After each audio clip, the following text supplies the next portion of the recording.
சனிக்கிழமை 800 விமான சேவைகளை ரத்து செய்திருப்பதாக இண்டிகோ நிறுவனம் கூறியுள்ளது. விமான பணி ஊழியர்களுக்கான பணி நேரம் உள்ளிட்ட புதிய விதிகள் காரணமாக இண்டிகோ விமான நிறுவனத்தின் சேவை கடுமையாக பாதிக்கப்பட்டுள்ளது. வெள்ளிக்கிழமை 1000க்கும் மேற்பட்ட விமானங்கள் ரத்து செய்யப்பட்டன. சனிக்கிழமை இந்த எண்ணிக்கை 800ஆக குறைந்திருப்பதாக கூறியுள்ள இண்டிகோ நிறுவனம் ஞாயிற்றுக்கிழமை பாதிப்பு மேலும் குறையும் என்று நம்பிக்கை தெரிவித்துள்ளது. அத்துடன் பயணிகள் செலுத்திய கட்டணங்களை திரும்ப செலுத்த முன்னுரிமை தரப்படும் என்றும் அந்நிறுவனம் உறுதியளித்துள்ளது.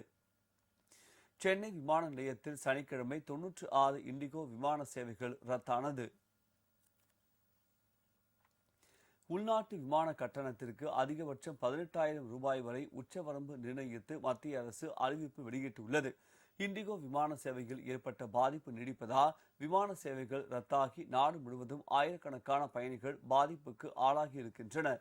விமான சேவை ரத்து ஒரு பக்கம் இருக்க, மறுபக்கம் பிற நிறுவனங்களின் பயண கட்டணமும் தாறுமாறாக உயர்ந்து கொண்டே இருந்தது.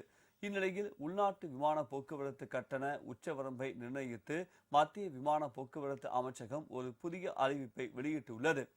அதன்படி உள்நாட்டு வான்பரப்பில் 500 கிலோமீட்டர் தூரத்திற்கு 7,500 ரூபாய் அதிகபட்ச கட்டணமாகவும், 500 முதல் 1000 கிலோமீட்டர் தூரத்திற்கு 12,000 ரூபாய் கட்டணமாக நிர்ணயிக்கப்பட்டுள்ளது.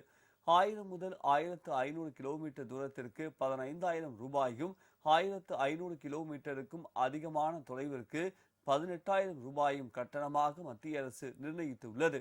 இந்த கட்டண உச்ச வரம்பானது வணிக வகுப்பு வகைகளுக்கு பொருந்தாது. மேலும் பிராந்திய இணைப்பு திட்டத்தின் கீழ் இந்தியாவில் பின்தங்கிய பகுதிகளுக்கான விமான சேவை திட்டத்திற்கும் பொருந்தாது.